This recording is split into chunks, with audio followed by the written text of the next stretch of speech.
Krell had been teaching combat evaluation courses at the Galactic Defense Academy for 12 cycles now, and if there was one thing he'd learned in all that time, it was this: the soft ones always quit first.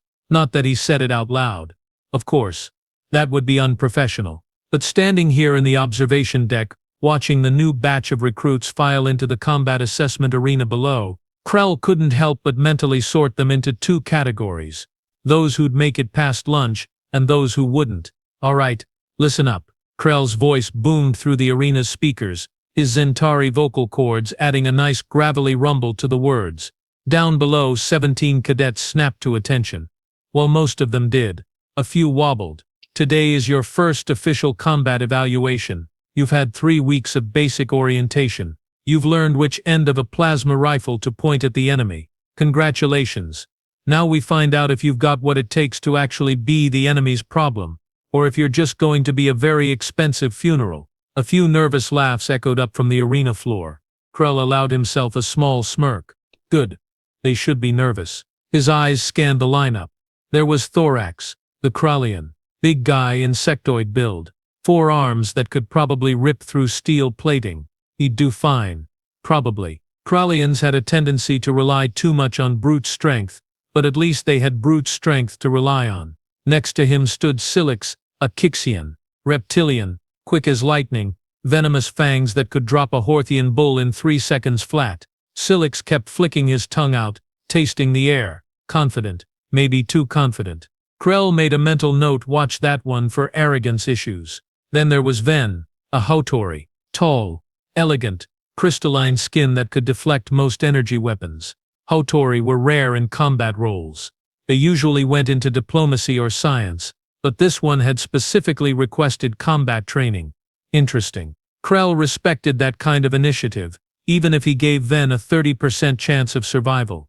And then there was the human. Krell's eyes landed on her, and he had to physically stop himself from sighing out loud. She was tiny. Well, not tiny by human standards, probably. But compared to the rest of the cadets, she looked like someone's kid sister who'd wandered onto the training floor by mistake. Maybe 1.6 meters tall, give or take. Lean build, no visible natural weapons, no armor plating, no venomous anything. Her skin was this weird brownish tan color that seemed to shift slightly in the light, and her hair was pulled back in a simple tail that hung down to her shoulders. Her name was Lucia Torres, according to his datapad. Species human, origin, Earth, Sector 7743, combat experience none, previous military service, none. Great. Just great. Is that the Deathworlder? Someone whispered behind Krell. He glanced back to see Junior Instructor Plix, a Vortanian with more enthusiasm than sense. Technically yes, Krell muttered back. Earth is classified as a Class 9 Deathworld. But look at her. Plix. She weighs maybe 60 kilograms soaking wet. I've seen scarier things in my breakfast. Plix's eye stalks quivered with curiosity. But I've heard stories about humans. They say a lot of things. Krell interrupted, turning back to the window. Most of it is exaggerated nonsense. Sure, their planet is technically hostile, but that doesn't mean they are. I give her 2 hours before she's crying in the medical bay. Down in the arena, he could hear the cadets starting to chat among themselves. The human Lucia stood quietly near the back of the group, rolling her shoulders like she was working out a kink in her neck. Hey, human.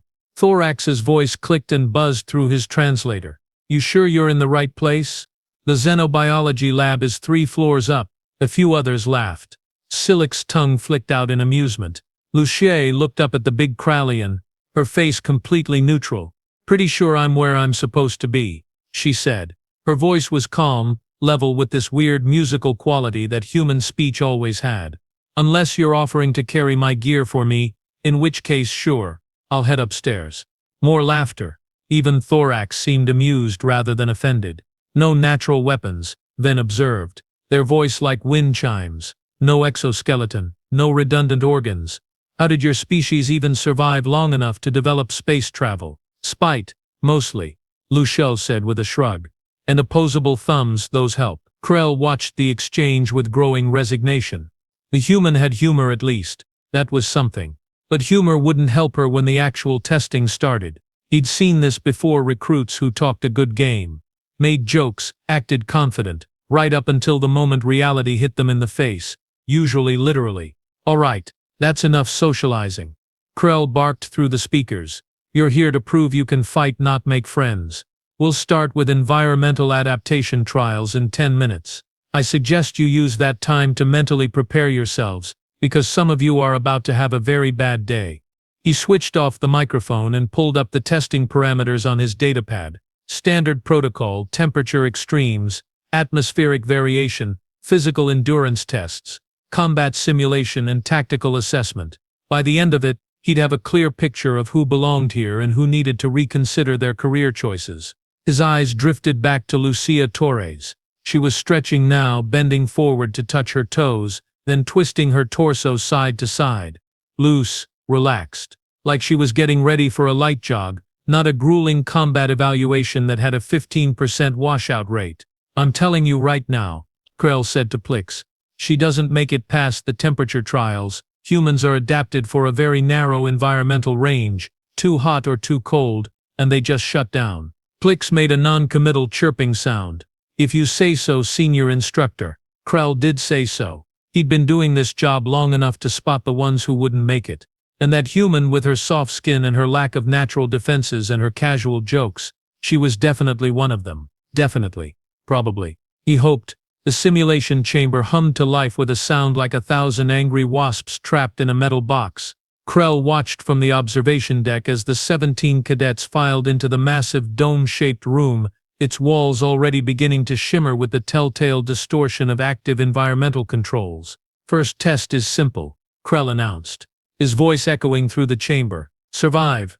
The temperature will fluctuate between -40 degrees Celsius and +60 degrees Celsius over the next 30 minutes. Your bodies will be pushed to their limits. This is not a pass-or-fail exercise. This is a figure-out-how-much-you-can-handle before you tap out exercise. There is no shame in activating your emergency beacon if you need medical assistance. There is shame in dying because you were too stubborn to ask for help. Begin." He pressed the activation button, and immediately the temperature read out on his screen began to plummet. Within 90 seconds it hit -40. The effect was immediate. Thorax's exoskeleton began crackling with frost, and the big Krellian quickly activated his thermal regulation suit, a skin-tight layer of tech that shimmered into existence around his body. Smart. Krellians didn't do well in extreme cold. Their hemolymph turned sluggish, made them slow and stupid. Silex was already coiled up tight, his reptilian body instinctively trying to conserve heat. He slapped a thermal patch onto his chest, and Krell could see the Kixian scales rippling as warmth spread through his system. Ven seemed unbothered, their crystalline structure apparently well suited to temperature extremes. Show off. And then there was the human. Lucia stood in the center of the chamber, arms wrapped around herself, visibly shivering. Her skin had gone pale, and Krell could see goosebumps, those weird little bumps that humans got when they were cold, rising all along her exposed arms. "Any second now," Krell muttered to himself, finger hovering over the emergency extraction button. "Any second. She's going to hit her beacon." But she didn't. She just stood there, shifting her weight from foot to foot, breathing in sharp controlled bursts that came out as white clouds in the freezing air. Her teeth were chattering, he could see that even from up here, but she wasn't reaching for her emergency beacon, wasn't activating any tech, just standing there, shivering, suffering, stubborn. Krell diagnosed. She's being stubborn. Humans do that apparently. The temperature began to climb. 20 degrees, 30, 40, 0, +10. Lucia's shivering slowed. The color started returning to her face. She unwrapped her arms, rolled her shoulders again with that same casual motion from earlier. +30, 40, 50, 60. Now the chamber was a furnace. Heat shimmer made the air wobble like liquid. Thorax had adjusted his suit to cooling mode. Silex was panting, his tongue hanging out, desperately trying to thermoregulate. 3 other cadets had already tapped out, their emergency beacons blaring as medical drones swooped in to extract them. And the human? She was sweating. Oh, she was drenched. Her hair was plastered to her head, sweat running down her face in rivers, soaking through her training uniform until it clung to her like a second skin. But she was still standing. Still conscious. Still, And this was the part that made Krell's brain hurt still functional. What the actual void? Krell whispered. Plix leaned in next to him, eye stalks extended to their maximum length. Is she supposed to be doing that? The sweating thing. How should I know? Krell snapped back. Do I look like a human physiologist? The temperature began its second cycle, back down toward -40. Lucia's shivering returned immediately. Violent full-body shaking that looked painful, but her eyes were still clear, still focused. She caught Krell watching from the observation deck and impossibly gave him a small nod, like she was saying, yeah, this sucks, but I've got it. 20 minutes in. The temperature had cycled 3 complete times. 9 cadets had tapped out. The ones remaining were all using technological assistance, burning through power cells to keep their environmental suits running, except Lucia, who was just enduring it. Raw. No tech. Just her weird, soft, inadequate body somehow refusing to quit. Okay, I'll bite, Krell said, opening the communication channel. Torres. Human. Why aren't you dead right now? Lucia looked up at the observation window, squinting through the sweat dripping into her eyes. Sir, you should be unconscious, Krell elaborated. Your species isn't known for extreme temperature tolerance. You should have tapped out 15 minutes ago. So explain to me why you're still standing. The human had the audacity to laugh. There was a short, breathless sound, but definitely a laugh. Sir, with respect, Earth has the Sahara Desert and Antarctica on the same planet. My ancestors walked across both. This is honestly not that bad. Not that bad? Krell's voice jumped an octave. It's -40 degrees. Yeah, and I grew up in Minnesota. Lucia shot back, still shivering but somehow still sarcastic. I've walked to school in colder. Krell closed the channel and turned to Plix. Make a note. Humans are apparently insane. Noted, sir. The 30-minute mark hit. Krell mercifully ended the temperature trial. Phase 2, he announced. Atmospheric composition test. Beginning now. The chamber's air recyclers kicked into a different mode, and the oxygen content began to drop. Standard atmosphere was about 21% oxygen. Krell watched the readout fall. 18%. 15. 12. The remaining cadets immediately went for their respirators. Arthurax's breather mask clicked into place, then activated an oxygen field generator. Even the tough ones knew better than to mess around with hypoxia. Lucia swayed slightly, put one hand out to steady herself against nothing in particular, and then, very deliberately, slowed her breathing. In through the nose, long and deep, hold out through the mouth, controlled and steady. Krell pulled up her bio-readouts on his screen. Her heart rate was what? Slowing down? That made no sense.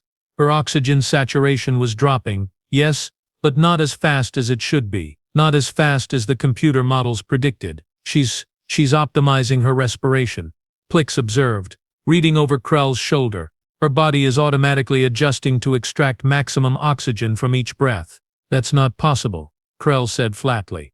And yet, 9% oxygen. That was the threshold where most species lost consciousness. Lucia had her hands on her knees now, head down, breathing with intense focus, but she was still conscious, still aware. Her emergency beacon remained silent. Torres, Krell barked. Are you trying to die to prove a point? She looked up and even from here he could see she was smiling. Actually smiling. No sir, she called back, her voice strained but steady. Just breathing. We've got mountains on Earth. Tall ones. Climbed a few. This is just high-altitude training. Honestly. Climbed, you climbed. Krell sputtered. You climbed mountains with no oxygen. Well, there's some oxygen, Lucia corrected. Just not a lot. You get used to it. Krell stared at his datapad. Then at the human. Then back at his datapad. Plix. Yes, sir. Remind me to never ever visit Earth. Noted, sir. Krell ended the atmospheric test early. Not because the human was failing. Because he was genuinely afraid she might just stand there until she passed out, purely out of spite, and the paperwork for a cadet death was extensive. As the chamber returned to normal atmosphere and temperature, Krell watched Lucia straighten up, shake out her limbs, and take several deep, grateful breaths of regular air. She looked tired, soaked in sweat, a little shaky, but she looked ready, and that Krell was beginning to realize was the truly terrifying thing about humans. All right, anyone still conscious, proceed to the strength assessment area, Krell ordered, trying very hard to sound like the last hour hadn't completely upended his understanding of basic biology. The remaining cadets, 11 of them now, shuffled toward the testing apparatus. It was a simple setup, a standardized weight bar loaded with 200 kilograms of mass. Not an unreasonable amount for military personnel. Lift it from ground to overhead, hold for 5 seconds, lower it in a controlled manner. Well, easy for some. Thorax, you're up first, Krell called out. The big Kralian stepped forward, his 4 arms flexing in sequence. He approached the bar, gripped it with his upper arms, while his lower arms stabilized his stance, and heaved. The weight came up smooth and clean, all that insectoid muscle firing in perfect coordination. He held it overhead, steady as a statue, then lowered it with barely a tremor. Excellent form, Krell noted, marking it down. Next, then managed it with their crystalline strength. Silex struggled but got it done. All that reptilian muscle bunching and straining. 2 cadets failed completely, couldn't even break the weight off the ground. Torres, Krell called. You're up. Lucia approached the bar, and Krell had to bite back a laugh that was trying to escape. She looked ridiculous standing next to that weight, like a small bird sizing up a boulder. Her arms were maybe a quarter the diameter of Thorax's smallest limb. Do you need to skip this one? Krell offered, trying to sound diplomatic. There's no shame in recognizing physical limitations. I'm good, sir, Lucia said, crouching down to grip the bar. Her hands wrapped around the metal, and Krell noticed her stance shift. Her feet moving wider, her back straightening in a very specific way. She's going to hurt herself. Plix whispered nervously. Probably, Krell agreed. Lucia took 3 sharp breaths, rapid and deep, and then pulled. The bar moved. Not much, maybe 5 centimeters off the ground. But it moved. Her face contorted with effort, veins standing out on her neck, and Krell heard this weird grunting sound coming from her throat, something primal and aggressive. The bar climbed higher, knee height, thigh height. She wasn't lifting it the way Thorax had, with pure brute strength. She was using her entire body, hips driving forward, legs pushing, back pulling, every muscle group working in sequence like some kind of biological machine. What is she doing? Plix breathed. I have no idea, Krell admitted, completely transfixed. The bar reached her chest. Lucia reset her grip with a quick jerking motion, caught the weight at shoulder height, and then, with one final explosive push, drove it overhead. Her arms locked out. Her whole body was shaking, trembling with the effort, but the weight was overhead. Steady. 1, 2, 3, 4, 5. Krell counted, barely believing what he was watching. Lucia lowered the weight with significantly less control than she'd lifted it, basically dropping it the last 30 centimeters. But she'd done it. 200 kilograms. With a body that looked like it had been designed by someone who fundamentally misunderstood how physics worked. She stepped back from the bar, breathing hard, and rolled her shoulders. Again, she did that a lot. How? Krell demanded. Your muscle mass to weight ratio. It doesn't, the math doesn't work. Lucia grinned, still catching her breath. Biomechanics, sir, and adrenaline. Lots of adrenaline. Humans can lift way more than we should be able to when we really need to. Something about our sympathetic nervous system overriding our normal limiters. Your body has limiters? Krell's voice was getting higher again. He needed to stop doing that. Oh yeah, Lucia confirmed cheerfully. Normally our brain keeps us from using our full strength because we'd literally tear our muscles off our bones. But in emergencies, all bets are off. There are stories of human parents lifting vesicles off their children. Krell made a strangled noise that might have been a word once. Right, he managed after a moment. Next test. Endurance run. 20 kilometers. Full combat gear. Everyone gear up. The cadets moved to the equipment lockers, pulling on the standard-issue combat harnesses, 30 kilograms of armor, weapons, supplies, and communications equipment. Lucia strapped hers on without complaint, though Krell noticed the harness looked comically oversized on her smaller frame. The running track was a closed loop around the academy's outer perimeter. 2 kilometers per lap, 10 laps total. Varied terrain, flat sections, hills, obstacles. It was designed to break people. Begin, Krell shouted, and the cadets took off. Thorax set a punishing early pace, his 4 legs eating up ground, then glided smoothly, their crystalline structure apparently unbothered by the weight, Lucia settled into the middle of the pack, her pace steady and unremarkable. By kilometer 8, cadets were dropping. 3 pulled off to the side, hands on knees, gasping. Their emergency beacons activated and medical drones swooped in. Kilometer 12.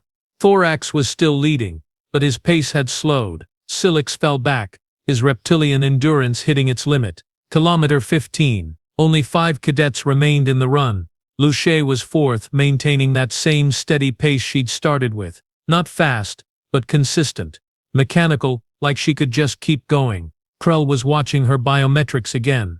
Her heart rate was elevated but stable. Her breathing was rhythmic. Her body temperature was high but within acceptable ranges. Everything about her readouts suggested she was uncomfortable, but nowhere near her breaking point. And then at kilometer 16 something changed.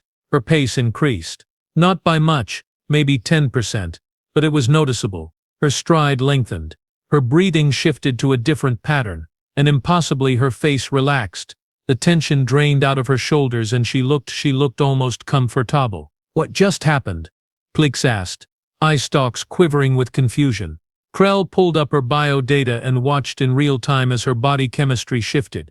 Endorphins flooding her system, something called runner's high activating in her brain. She just hit what humans call a second wind.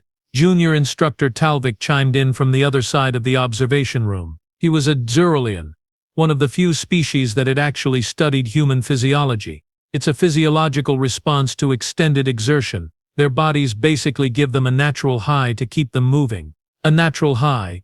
Krell shouted. What kind of evolutionary nightmare produces a natural high for suffering? Persistence predators, Talus said calmly. Humans used to hunt by just chasing prey until the prey literally died of exhaustion. They needed a way to keep going long after it stopped making logical sense. Krell watched as Lucia passed Ven on the 18th kilometer, passed Thorax on the 19th, crossed the finish line first at kilometer 20, and this was the part that made Krell want to file for early retirement. She kept jogging in place. Torres? He called over the speakers. You can stop now. She looked up at the observation deck, barely winded, and called back. Is there more, sir? I'm good for another 10 if you need me to keep going. But he signed Krell. He heard multiple instructors gathering at the windows, drawn by the commotion. Word was spreading through the academy fast. The human, the tiny, soft, weaponless human. She was doing things that shouldn't be possible. No, Krell said weakly. No more running. Please, for the love of all things rational, no more running. Lucia gave him a thumbs up, that weird human gesture that supposedly meant agreement, and finally stopped jogging in place. Krell slumped against the console. Sir? Plix ventured carefully. Are you all right? No, Krell said honestly. No, I am not. I'm beginning to suspect that humans are not actually a species. I think they might be a weapon someone built and then accidentally gave sentience to. That's an interesting theory, sir. It's the only theory that makes sense, Plix. Down in the arena, Lucia was helping Thorax to his feet, the big Krallian looking exhausted and confused. She was helping him, after beating him, while still looking ready for more. Krell pulled up the next test on his datapad and seriously considered calling in sick for the rest of the day. He had a terrible feeling it was only going to get worse from here. Combat simulation, Krell announced, his voice carrying the weight of someone who'd already had too long a day and it was only noon. Hand-to-hand, no weapons, standard sparring rules. First to submit or incapacitate wins. Medical override if things get dangerous. The remaining 5 cadets stood in the combat ring, a circular platform 30 meters in diameter with impact-absorbent flooring. Virel ran the matchups through his datapad's random generator, pairing cadets based on weight class and capability ratings. The algorithm spat out its decision, and Krell actually laughed out loud when he saw it. Torres versus Silix, he read off. Step into the ring. Around the observation deck, the other instructors who'd gathered to watch the humans' performance leaned forward with interest. This was going to be educational, in the way that watching a small mammal encounter a much larger predator was educational. Tragic, but informative. Silix slithered into the ring with fluid grace, his reptilian body coiling and uncoiling as he sized up his opponent. He was 2 meters of scaled muscle, armed with venomous fangs, claws that could shred composite armor, and reflexes fast enough to snatch flying insects out of the air. The Kixian had been looking forward to this. Trell could see it in the way his tongue flicked out, tasting the air. Anticipating victory, Lucia stepped into the ring on the opposite side, still in her sweat-soaked training uniform, still looking like someone's kid sister who'd accidentally wandered into the wrong building. She bounced on the balls of her feet, shook out her arms, and settled into a stance that Krell didn't recognize from any standard combat form. "Cadets ready?" Krell called out. Both nodded. "This is a training exercise. Excessive force will result in immediate disqualification. Fight ends on submission or incapacitation. Begin." Silex moved first, and he moved fast. That reptilian speed launched him across the ring in a blur of scales and fury, claws extended, going for a quick takedown that should have ended the fight in under 3 seconds. Lucia dodged. Barely. The move was awkward, ungraceful but effective. Silix's claws whistled past her face close enough that Krell saw a few strands of her hair drift down where they'd been cut. Silex spun, his tail whipping around at knee height. Lucia jumped, but not high enough. The tail caught her shin with a meaty go-wake that echoed through the arena. She stumbled, went down on one knee, and Silix was on her immediately. His clawed hand raked across her shoulder, tearing through the uniform fabric and drawing 3 parallel lines of red across her skin. Blood. Actual human blood. Bright red and completely the wrong color. It should have been green or blue or any of the sensible colors that blood came in. But no, humans had to be different. The fight should have been over. Lucia was injured, outmatched, outclassed in every physical category. She should have tapped out, called for medical assistance, admitted defeat. Instead, she smiled. "Is she?" Flix whispered in horror. "Is she enjoying this?" Krell didn't answer, because he didn't have an answer. He was too busy watching the human's face transform from pained grimace to something that looked disturbingly like excitement. Her eyes lit up, her breathing quickened, and when she stood back up to face Silix, there was this energy radiating off her that made Krell's scales itch. "That all you got?" Lucia asked, circling now, keeping her weight balanced despite the obvious pain in her leg. "Because I gotta tell you, my grandmother hits harder than that and she's 89 years old." Silix hissed, confused by the verbal response. Combat was combat. Words were irrelevant. He lunged again, faster this time, going for her throat with his fangs extended. Lucia didn't dodge. She moved into the attack inside Silix's reach and drove her elbow up into his jaw with a crunch that made everyone in the observation deck wince. Silix's head snapped back, and Lucia followed up immediately, grabbing a piece of loose flooring material that had been knocked free earlier and throwing it directly into Silix's eyes. "That's not regulation technique," Krell shouted into his microphone. "You said hand to hand, sir," Lucia shouted back, dancing away from Silix's retaliatory swipe. "You didn't say fair," and that Krell realized with growing alarm was the problem.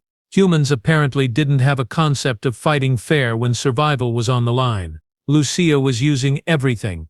The environment, psychological warfare, improvised weapons, words. She kept talking throughout the entire fight, a running commentary of sarcasm and mockery that seemed specifically designed to make Silix angry. "Come on, big guy. I've fought training dummies that moved faster. Is that your war face? Because it looks like you're trying to sneeze. Fun fact, did you know human saliva has antibacterial properties? Yours is just gonna give me an infection and a tetanus shot." Silix was getting frustrated. Krell could see it in the way his movements became less calculated, more aggressive.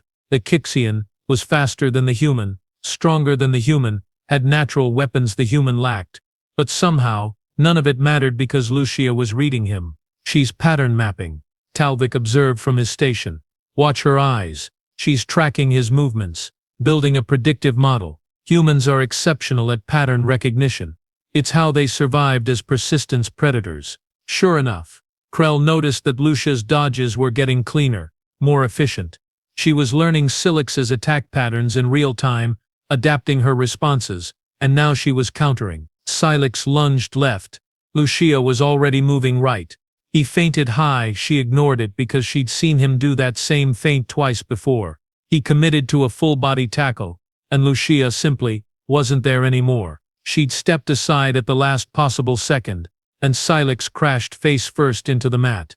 Before he could recover, Lucia was on his back, her arms wrapping around his neck in some kind of hold that looked both painful and effective. Silex thrashed, trying to throw her off, but she held on like a parasite, her legs hooking around his torso for leverage. "It's called a rear naked choke," Lucia grunted, tightening her grip. "You've got about 8 seconds before you pass out. Tap if you want to quit." Silex didn't tap. Silex tried to reach back and claw her face off. But the angle was wrong and his vision was already starting to blur. And then, he went limp. Lucia released immediately, rolling off him and raising her hands.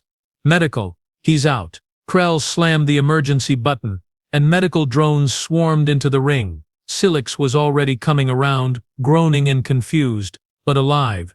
Embarrassed, but alive. Lucia stood there, bleeding from her shoulder, favoring her left leg, breathing hard but steady. She looked up at the observation deck.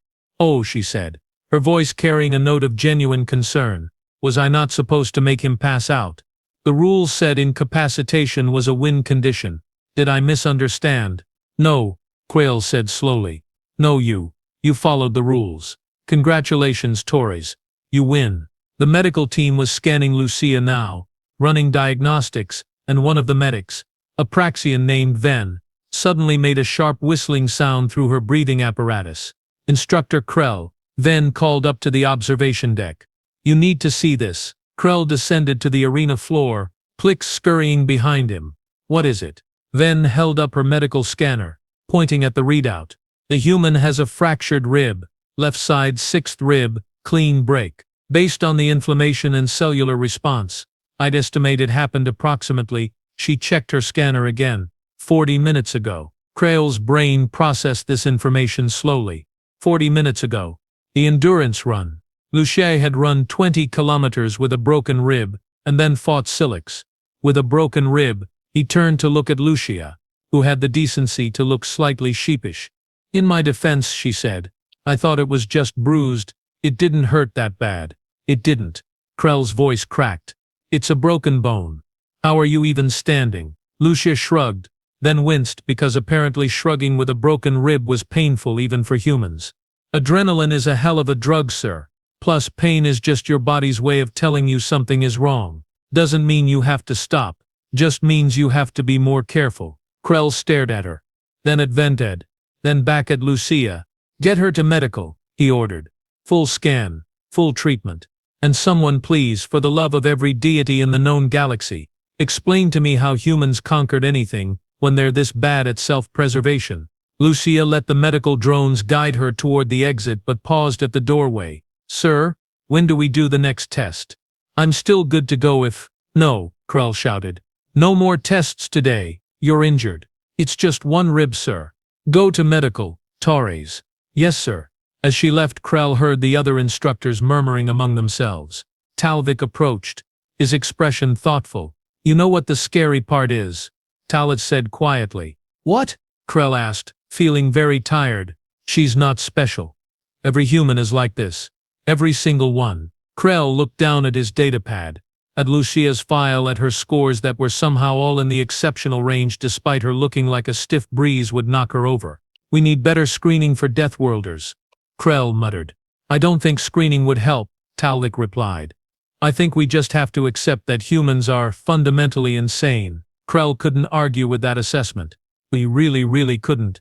4 hours later, after Lucia had been medically cleared, dosed with painkillers that she insisted she didn't really need, and fitted with a rib brace that she absolutely did need, Krell found himself standing in the tactical simulation control room staring at the final test of the day. The tactical assessment. The thinking test. The one where raw physical capability didn't matter and strategic planning was everything. Surely this would be where the human proved to be merely average. "All right, listen up," Krell addressed the 4 remaining cadets. Yes, 4. Only 4 had made it this far. Thorax, then one extremely stubborn Hixarian named Keb, and of course, Lucia. This is a hostage rescue scenario. You will enter a simulated enemy station with limited intel.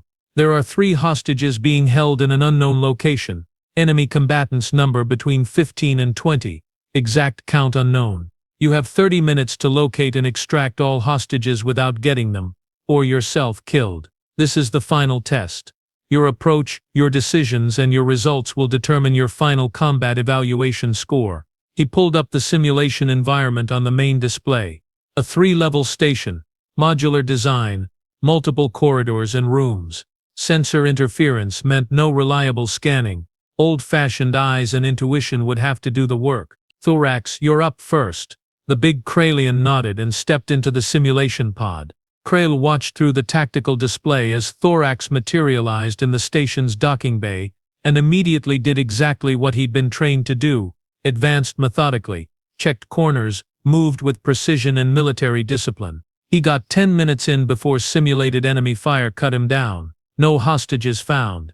Mission failed. Thorax, you followed doctrine perfectly, Krell said as the Krellian emerged from the pod looking disappointed. But this scenario requires adaptation. Next, then, the Hotori's approach was more elegant. They used their natural resilience to tank damage, pushed aggressively toward the most likely hostage location based on probability analysis. They found 2 hostages, got them to the extraction point, then got all 3 of them killed by a simulated explosive trap on the way out. Mission failed. Keb tried stealth, got discovered immediately because Hexarians glowed slightly in low light, never even found the hostages. Mission failed. 3 attempts. 3 failures. Standard results for this particular scenario. It was designed to be nearly impossible, meant to test how cadets responded to overwhelming odds and incomplete information. Torres, Krill called. You're up. Lucia limped slightly as she approached the simulation pod, that rib injury clearly bothering her despite the painkillers. She paused at the entrance. Sir, quick question. Are there any rules about how I complete the objective? Krell frowned. The objective is to rescue the hostages. How you do that is up to you. Why? Just checking, sir. She stepped into the pod with what Krell was beginning to recognize as her "I'm about to do something questionable" expression. The simulation began. Lucia materialized in the docking bay, took one look around, and immediately did something none of the other cadets had done. She went up, not toward the obvious entry points, not toward the main corridors. Up-high, she found a maintenance ladder, climbed it, and disappeared into the station's ventilation system. What is she doing? Plix asked, eye stalks quivering with confusion. I have no idea, Triel admitted, watching Lucia crawl through the ductwork on the tactical display. She's completely off-script. Lucia emerged from a vent 2 levels up directly into what appeared to be a storage room. She rummaged through crates, found a spare enemy uniform, and purpled it on. Is she? Krell leaned closer to the screen. Is she disguising herself as the enemy? That's not standard doctrine. Talispur, sounding fascinated rather than critical. Lucia, now dressed as an enemy combatant, walked casually into the main corridor. When a simulated guard approached her, she didn't fight. She talked to it. Hey Lucia, said to the AI-controlled guard. Command wants someone to check on the prisoners. You seen Vrek? He was supposed to do it, but I can't find him. The guard AI processed this. Lucia was wearing the right uniform. Her statement was plausible. The AI was programmed to respond to social engineering tactics, but most cadets never tried social engineering. Level 2, Section C. The guard responded. But I haven't seen Vrek. Thanks, Lucia said cheerfully, and walked away. Krell's jaw dropped. She just lied to the enemy. She lied in a combat scenario. Humans are social predators, Talvik reminded him. Deception is a survival tool for them. Lucia made it to Level 2, Section C. Found the hostages, 3 of them guarded by 2 enemy combatants. She approached confidently. Command wants them moved, she announced. Security breach in this section. The guards looked at each other, looked at Lucia in her stolen uniform. One of them said, we didn't get that order. Check your comm, Lucia suggested. Then, while they were distracted looking at their communication devices, she grabbed a fire extinguisher off the wall and smashed both guards with it in rapid succession. She's supposed to be the hero. Krell shouted at the screen. Why is she fighting dirty? Sir, Talvik said calmly. Humans don't have a concept of fighting dirty when survival is on the line. For them there's winning and losing. Style points are irrelevant. Lucia freed the hostages, guided them back through the ventilation system, because apparently human flexibility allowed for that kind of maneuvering, and got them to the extraction point with 12 minutes to spare. Mission complete, but she didn't leave. Torres, Krell said over the command. You've completed the objective. Extract now. Just 1 more minute, sir, Lucia replied, and disappeared back into the station. Krell watched in disbelief as she made her way to what looked like the command center, accessed a computer terminal, and started downloading files. What is she doing? Krell demanded. She was stealing intelligence, not part of the mission, not part of the objective, just taking enemy data because it was there, and then she found the station's power core and sabotaged it, set the whole thing to overload on a delayed timer. She extracted with 4 minutes remaining. As the simulation ended, the entire enemy station exploded behind her. Lucia stepped out of the pod looking satisfied. Torres, Krell said slowly, can you explain to me why you stole classified intelligence and destroyed the entire enemy installation when your mission was only to rescue hostages? Lucia looked genuinely confused by the question. It seemed wasteful not to, sir. I was already there. The intel was accessible. The power core had an obvious vulnerability. Why would I not take advantage of that? Because it wasn't part of the mission, but it helps our side, right? Lucia pressed. Enemy loses intelligence, loses a station. We gain intelligence. That's a good thing. Krell pinched the bridge of his snout, a gesture he'd picked up from a human instructor years ago and never quite shaken. Let me ask you something, Torres. Do humans have any concept of a proportional response? Of not escalating unnecessarily? Lucia thought about it for a moment. Not really, sir. We've got this thing called spite. It's kind of our primary motivational tool. If someone tries to kill us, we don't just survive. We survive and make sure they regret trying. It's like a cultural thing. Spite, Krell repeated. You're telling me that an entire species operates on spite? Among other things. Yes, sir. Spite, stubbornness, curiosity, and snacks.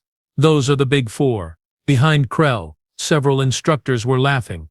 Actually laughing. Talvik was grinning with all 3 of his mouths. Even Plix's eyestalks were quivering with what might have been amusement. Krell pulled up Lucia's scores for the tactical assessment. Perfect marks. She'd not only completed the objective but had done so with 0 casualties, extracted additional value and neutralized a threat. By any objective measure, it was the best performance of the day. By any subjective measure, it was absolutely terrifying. Torres, Krell said finally. You passed. Congratulations. Please go to the medical bay and rest. I'm begging you. Yes, sir. Thank you, sir. She turned to leave, then paused. Sir, when do we get to do live fire exercises? Because I've got some ideas about next week, Torres. Next week? Understood, sir. This she left. Krell collapsed into his chair. Plix approached cautiously. Sir, are you having an existential crisis? Yes, Plix. Yes, I am. I'm having the realization that humans are basically what happens when you take a persistence predator, give it opposable thumbs and abstract reasoning, and then remove all of its psychological limiters regarding self-preservation and proportional response. That's oddly accurate, sir.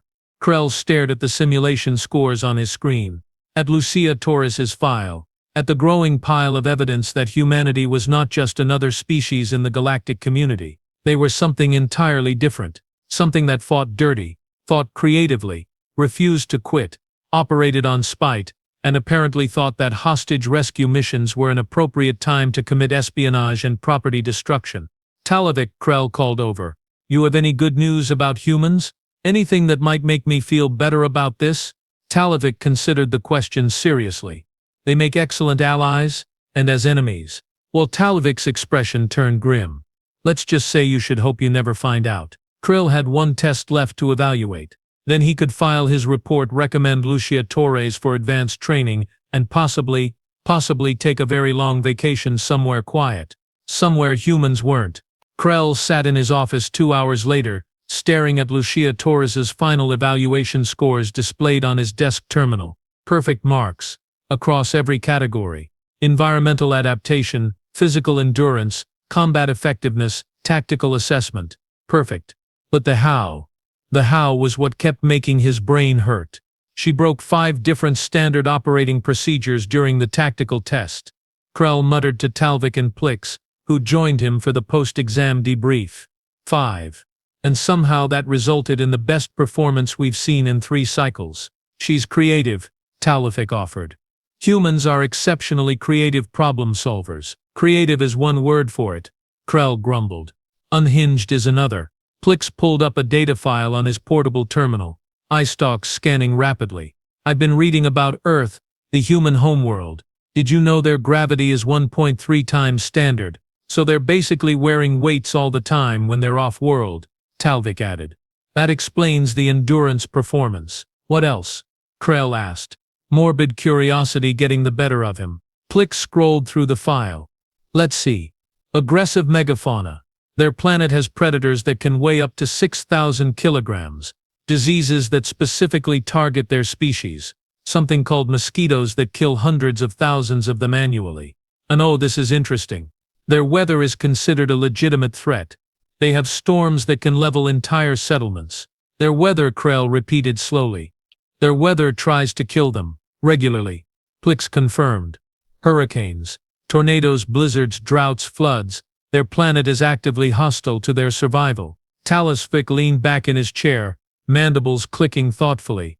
And here's the really fascinating part. Humans evolved as pursuit predators. Do you know what that means? Krell shook his head. It means they hunted by chasing prey. Not ambush, not pack tactics with overwhelming force.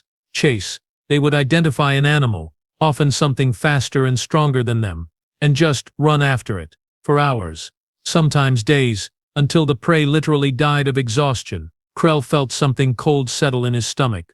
You're telling me that humans, these soft, weak, weaponless creatures, conquered their food chain by just chasing things until they died? Correct, Talifik said. They'd track wounded animals across enormous distances. They'd pursue prey through temperature extremes. They would not stop. It's called persistence hunting, and it's the most psychologically horrifying hunting strategy in known biology. That explains so much, Plix whispered. The endurance, the refusal to quit, the complete disregard for self-preservation. A knock at the door interrupted their discussion. Come in, Krell called. Lucia Torres entered, still moving carefully because of the rib injury, but looking remarkably refreshed for someone who'd spent the day putting herself through biological hell. She stood at attention in front of Krell's desk.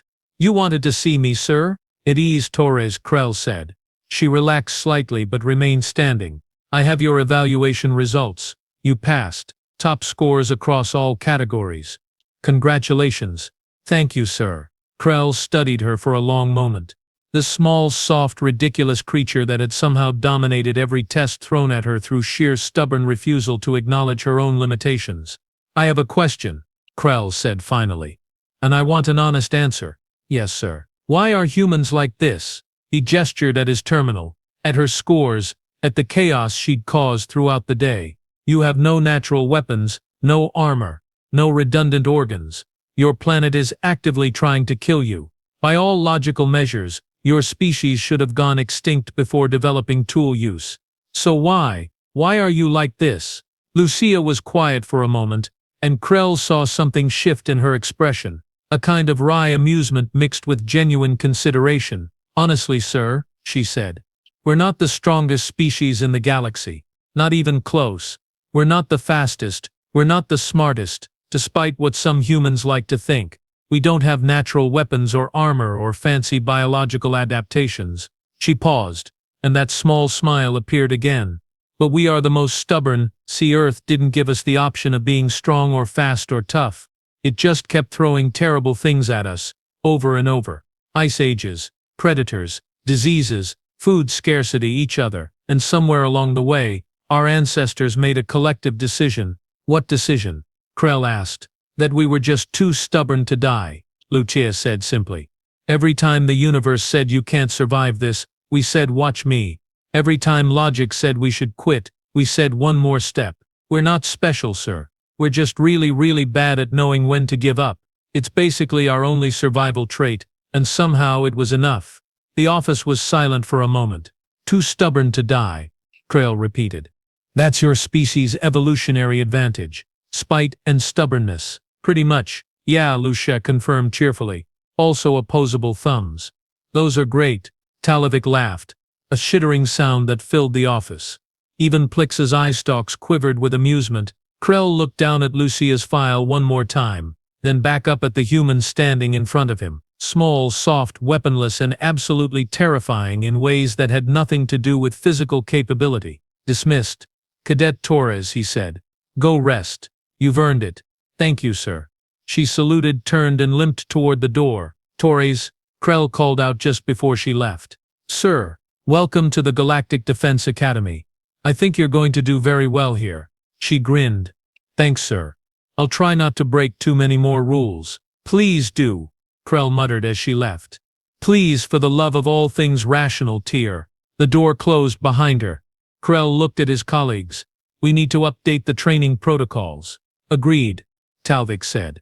And possibly warn the other instructors, Plix added. About what? Krell asked.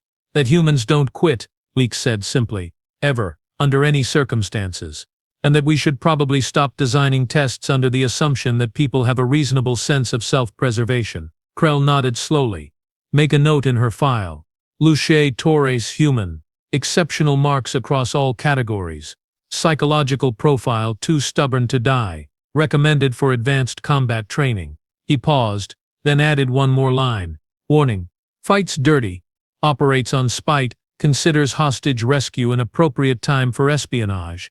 Do not underestimate. The official Academy records were updated 3 days later. Lucia Torres human had achieved the highest combat evaluation score in Galactic Defense Academy history, 98.6%. The missing 1.4% was deducted for creative interpretation of mission parameters and flagrant disregard for standard operating procedures. Krell sat at his desk, staring at the file he'd had to create entirely new assessment categories for. Tolerance for self-inflicted injury, capacity for strategic deception, willingness to escalate beyond mission scope, spite-based motivation index.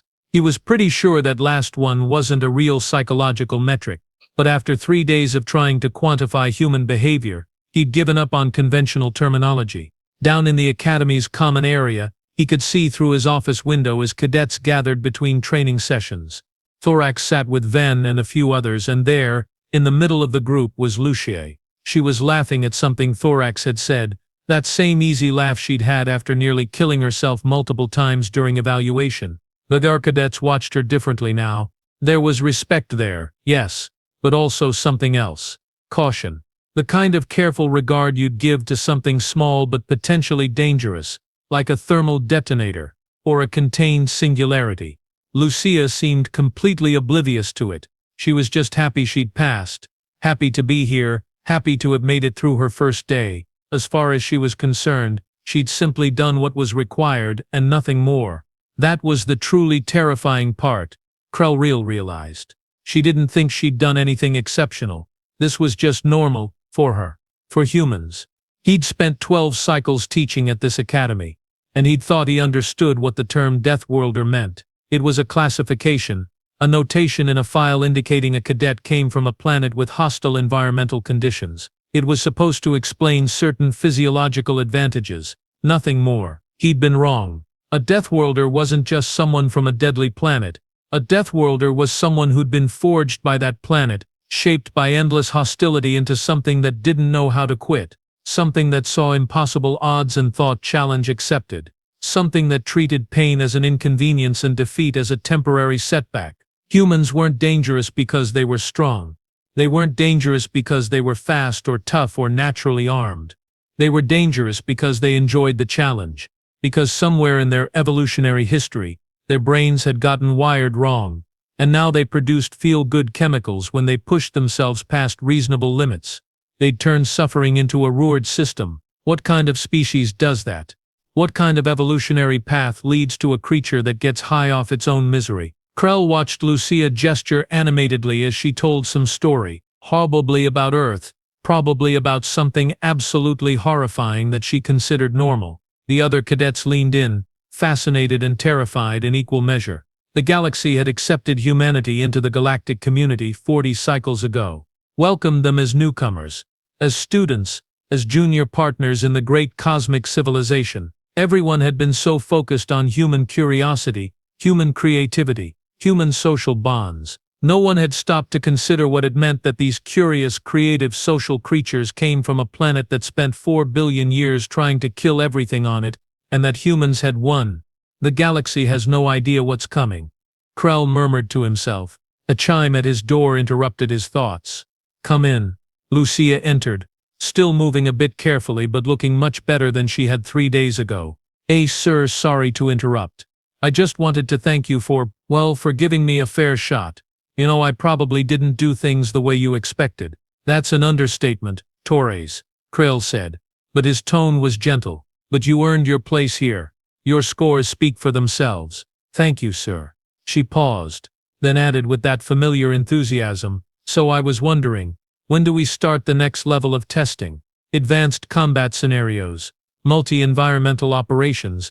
I heard there's a zero-gravity combat course, and I've been reading about. Krell held up a hand, stopping her mid-sentence. Torres, please, take a week, rest, let your rib finish healing. The advanced courses will still be there when you're ready. Lucia looked disappointed but nodded. Yes, sir. 1 week, then I'm ready for whatever comes next.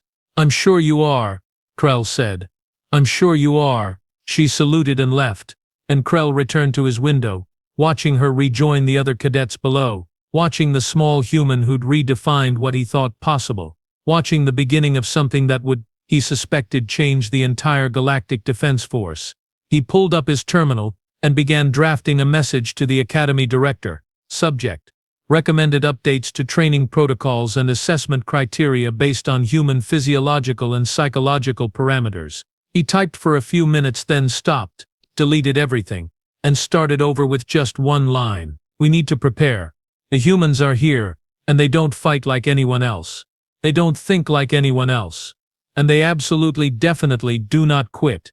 Ever. Adjust expectations accordingly. He sent the message, leaned back in his chair and allowed himself a small smile. It was going to be an interesting few cycles at the Galactic Defense Academy. Very interesting indeed. End of story.